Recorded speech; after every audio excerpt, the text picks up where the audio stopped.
Hello guys, welcome to my YouTube channel. If you are a new viewer or returning viewer, feel free to hit the subscribe button, like, share and comment, it's free. It will mean a lot to this channel. Thanks. With all being said, let's head on to the story for today.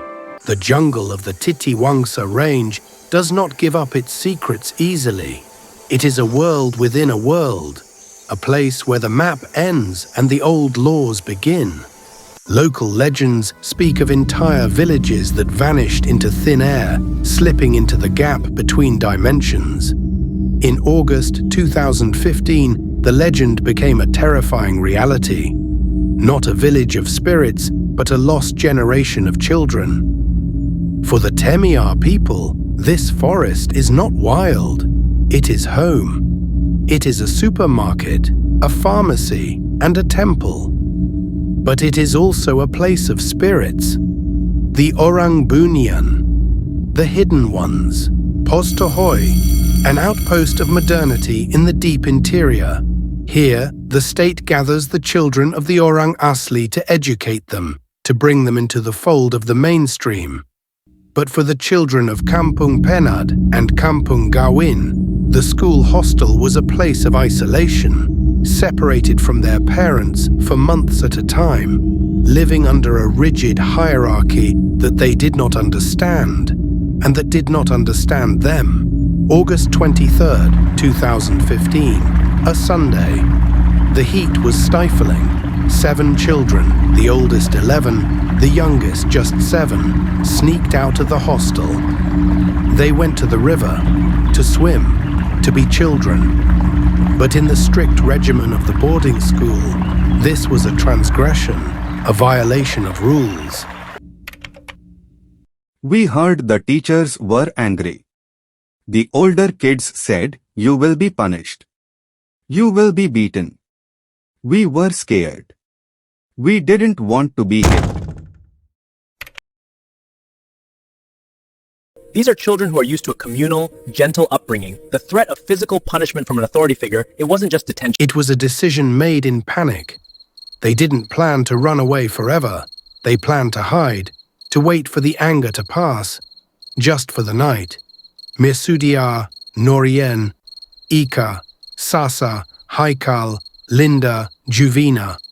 They stepped into the forest reserve, and as the sun dipped below the limestone peaks, the darkness of the rainforest swallowed them whole. In any disappearance, the first 24 hours are critical. This is the golden hour. But at SK Tohoi, the clock ticked on. Reports suggest the school authorities tried to find the children themselves first, perhaps hoping to avoid a scandal. It wasn't until 2 days later that the police and the parents were fully notified. Be right down here.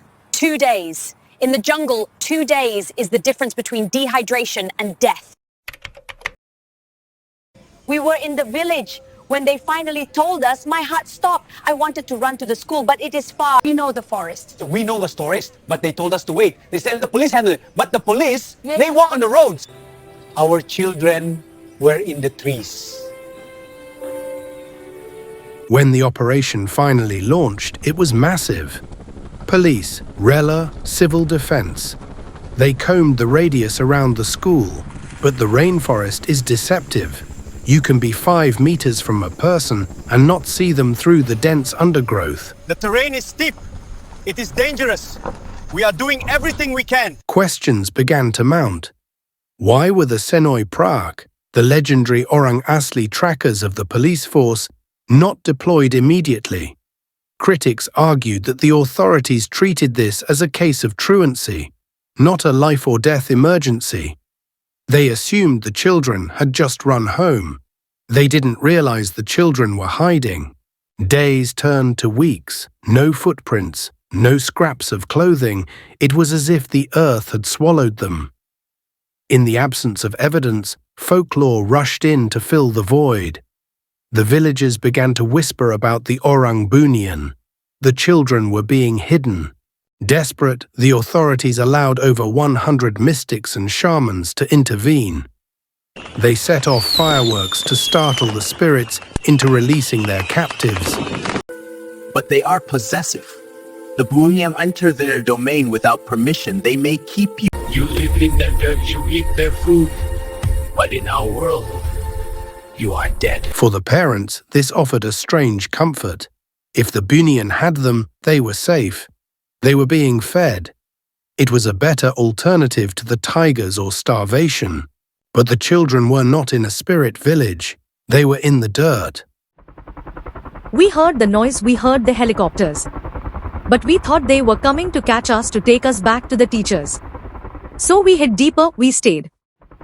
Tragically, the noise intended to save them only drove them further into silence. Week 2. The fear of punishment was replaced by a new terror: hunger. They had no supplies, no knives, no matches. They were primary school students attempting survival in one of the world's oldest rainforests. They ate grass, they ate oil palm fruits they found washed down river. They drank the river. Then came the rain. In September, the monsoon winds begin to shift. The nights in Gua Musang drop to 22 degrees Celsius. Wet skin, wind, and malnutrition is a lethal combination. They built makeshift shelters from banana leaves, copying what they had seen their parents do, but they were small and the jungle was vast. The river, their source of water, became their enemy. Haikal was thirsty. He went to drink. The water was fast. He just went. I couldn't grab him. I watched him go. Haikal was the first to die, then Ika, then Linda. One by one, their bodies gave out. The survivors sat vigil over their friends, watching the life fade from their eyes. 47 days. In survival terms, this is an eternity. Hope had evaporated. The mission had shifted from search and rescue to search and recovery. They were looking for bones.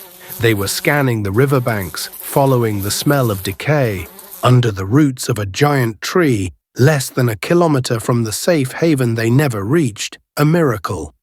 They looked like skeletons. I thought they were corpses until one moved.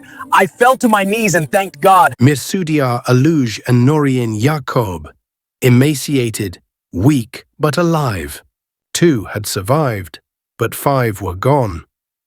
The discovery of the survivors led to the discovery of the remains. Scattered nearby, Sasa Sobre was never found intact, only skeletal fragments. The jungle had claimed her completely. Physically, they recovered. But mentally, they spent 47 walls watching their friends die.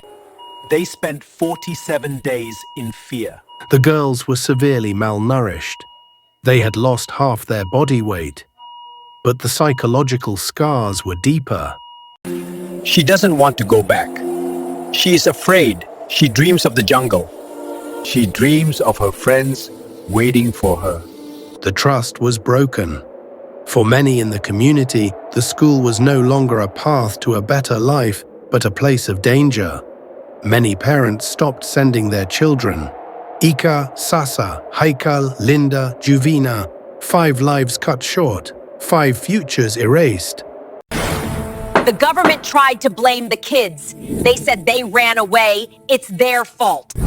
But they are children under your care. If the fence was fixed, if the guards were watching, if the teachers were kind, this wouldn't have happened. For 8 years, the families fought. They wanted answers. They wanted accountability. In July 2023, just before the trial was set to begin, the government settled 1.41 million Malaysian ringgit to be shared among the families. We accept it. We have to move on. But the money doesn't replace my daughter. It was an admission of liability in all but name, a final closing of the file on the tragedy of Pos Tohoi. The children were not taken by the Orang Bunian. They were taken by a system that failed them, by a fence that was broken, by a fear that was allowed to fester. But in the twilight, looking at the tree line, it is hard not to feel the presence of the lost. The vanished village of legend is a myth, but the vanished generation of Pos Tohoi is a scar on the history of this land. A reminder that the most dangerous thing in the jungle is not the spirits, but being forgotten.